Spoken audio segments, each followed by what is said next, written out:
networking is very vital into your program being successful because people can tell in your heart your passion and what you really want to do. And we can see it. I mean, I can see it, and you know what I'm saying. It shows you don't have to say anything in order for me to really see that you have a passion for helping these kids out, even though you may try to be kind of like quiet. You seem to be appear to be quiet and stuff like that. But networking is very vital to being successful in programs.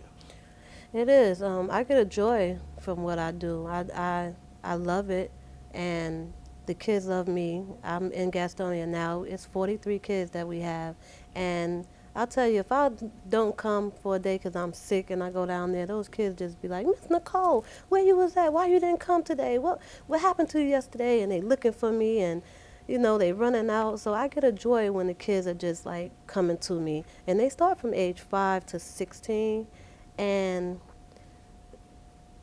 networking is important, and I want people to see that now. I want people to know that not only is it done in Charlotte, in Gastonia, I want to bring it here to Charlotte as well for the kids, and just do a whole lot of different programs. I can see this program being real big and real successful if people would come through, if they want to volunteer, or if somebody can help. If somebody can help, then I would love to get some help. But for right now, God is working it out. I haven't had too much complaints yet. Everything is working the way it's supposed to work, and I believe it's going to get better. Oh, it's going to get better. Mm-hmm. You know, and I see within the youth. I mean, I hear you talking, and I guess they see that love that you have, that concern that you show for them, and with that, I guess that's why they miss you so much because the fact that they can actually see in your face that you have concern from, and you have the, what you're doing is something that's God. Yeah, God is good. He is really good. A lot of these kids don't even, like we used to do back in the day. We used to play duck, duck, goose, red light, green light, kickball. I mean, Oh, all that's that before stuff. my They time. don't. That no, I ain't before my time. No, I you was you remember you before remember my those time. days. Now. Go ahead. But we do. We I get those kids out there and they play. They like, what's this? And you get the ropes out and they get to playing all those old games instead of sitting in the house on the phone and playing the video games and all this stuff. We have to take them out so they can learn how it is to live without all the electronics and all that stuff that we have now. So we just want to be able to bring back our days Correct. to these days, and then they'll learn more. When you teach a child that they don't have to, everything don't have to be so fast. They go in and using the microwave. They learn how to cook. We teach the kids how to cook. We teach them how to eat healthy. We have fitness programs. We have the fashion program. We have the talent program. We teach them how to do everything that they don't know how to do at home. If they're not learning how to do it at home, once they come to our program, they'll learn how to do it when they get home. Boys walking around with their pants down, they cannot walk around in our program with their pants down. And the girls have to pull their shirts up. I mean, you still look good with your shirt pulled up and you look good with your pants pulled up. And they learn self-esteem, they learn independence, and they learn a lot of different things there. And they're able to go home and show and let their parents know, because a lot of our parents are young. When you think about it, grandmas are 35 and 36 years old. It's sad. When you go up, do you have the opportunity to talk to their parents and let them know exactly what their child may be going through? We do. We talk to some parents, and some parents are active, some are not. A lot of the kids that I deal with are kids that their parents are not really in their lives. They're on drugs. They're in jail and different things like that. So you have aunties and uncles and grandparents raising these kids. A lot of them don't get their hair done. They don't get to eat often. It's a lot of things that they don't do, and we feed them. We do their hair. We help them to just to.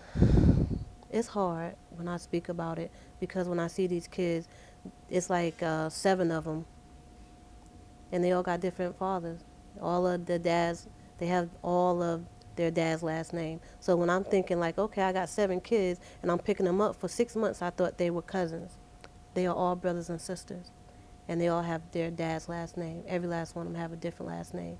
So we want to pull those kids in and let them see that somebody cares about them and they're not just there. You know, sometimes parents have kids and they're just making babies and leaving them there to raise each other. So I have a 10-year-old that's raising all of her siblings. And when I go and pick those kids up, I feed them. We take them and get them clothes. A lot of times we get donations, and I like it when we get donations because even though the clothes and things are not new, when those kids put those clothes up to them and they say, "Oh, these are I got some new clothes, I got some new shoes," everything that they get, they appreciate. You know, I know you talked about the gratitude that you show. I know you also have awesome talent in you write poetry. I do. I write poetry, and I teach the kids how to write poetry. Um, what we do is I've been writing since I was like 14, and when we get the kids in, we try to get the kids to show that they appreciate whoever it is that does something good for them. I get them to write thank you letters to them, and we write poetry to everybody, their dads, their moms, the teacher, somebody, the next door neighbor, whoever it is that's taking care of these kids. We write them and let them know that we appreciate the work that they do for them. How important is it not only to the children but to that individual that's receiving that poetry, the showing that someone cares about them? It's very important, and it's vital because they get it and they cry because the words are from within. It's real, you know. Thank you for taking care of me. A lot of times we don't say it. So just to get a poem, and it's in a picture frame, Okay. something that they'll keep forever. So it's vital. It makes them feel good, and it lets them know that they're making a difference in the child's life. Your daughter, how does this impact her? Because the things that you're doing is an awesome thing, giving back a lot of your time and effort. How much of an impact do you feel that is what you're doing in her life? It's a big impact. It lets her see that it lets her see that she gets a lot. You know, a lot of times we are so greedy, and we see that when somebody don't have anything and somebody else has something, she comes to me and she tells me she appreciates me all the time, and written me one of those poems, and just to see that she's ready to feed the kids and she's ready to go in her closet and take out and give to them. So she likes to give back and to make sure people are happy. So, and she love on those kids. Those kids love her to death. You know, if I'm not there, as long as they see her, you know, they're fine. So I'm grateful for her. How do you see yourself within your daughter? Everything, everything about her. That's me. I mean, when you look at her, she looks like me, she acts like me, and she has a heart of giving. Um, and she'll give you everything that she has before she takes something.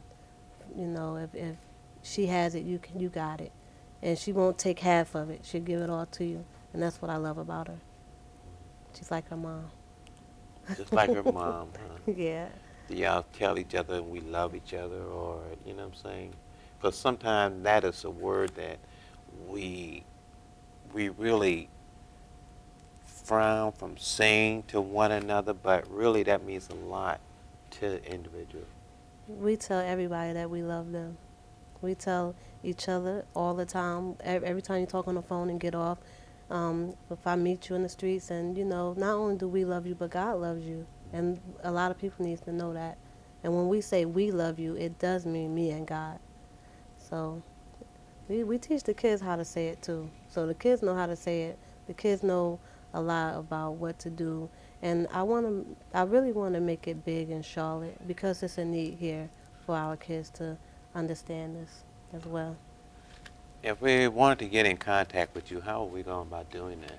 I have an office on 7950 Nations Ford Road, Suite A1. My phone number is 704-493-9996, and Royal Treatment, www, I'm sorry, Royal Treatment 7 at yahoo.com as well. You can reach me there. If you had one thing to say to our viewing audience, what would you say to them? We would really like some more volunteers, donations, anything that you can donate to these kids. They will be very grateful for. Time, building, money is not an issue, but just time and any kind of donations we accept. What is a community service project? The community service project, we go out to different communities. We go to nursing homes and we help with the nursing homes. We might read them a poem or read a book to them. We go to the hospitals and sit with some of the kids that don't have anyone to sit with them. We'll go and help clean up someone's house. We go out and we pick up stuff from the off the streets, and we also go to homeless shelters, and we hang up clothes and the food drive, whatever is necessary. And we also help in the soup kitchen. Audience, this is what we have in our community these days. We have people who's willing to give their time and effort to helping out our youth in our community. That's very vital and stuff like that. Nicole Wakefield, she's coming out of here, and she's starting real young, and we need to get behind individuals like this and let them know that we are just as caring about our youth as she is. And all she's asking is that we get behind her to help our youth out. And that's very important. That's very important. You can see it in your face. You can see that God has really blessed you with something that's awesome. Thank It's you. helping our community. Thank you very much. What about your fun club? Okay, we got a little bit of time. Let's talk about that little fun club you got. The fun club that I have. Okay, the different fun clubs that we have, again, is the fitness. A lot of times we eating cookies and candies and cake. What we do is we get the club together and we juice a lot of things. So if you put the carrots in the juicer and the celery in the juicer and the broccoli, they're doing it themselves. Again, they're 5 years old to 18, so it's something that they like to do. It's a lot of fun. Thank you, Ms. Wakefield, for coming on the show. Anytime you want to come back to talk about the right spot, you're more than welcome. Thank you very much. Audience, Nicole Wakefield, the right spot. Thank you for watching the show. You be encouraged.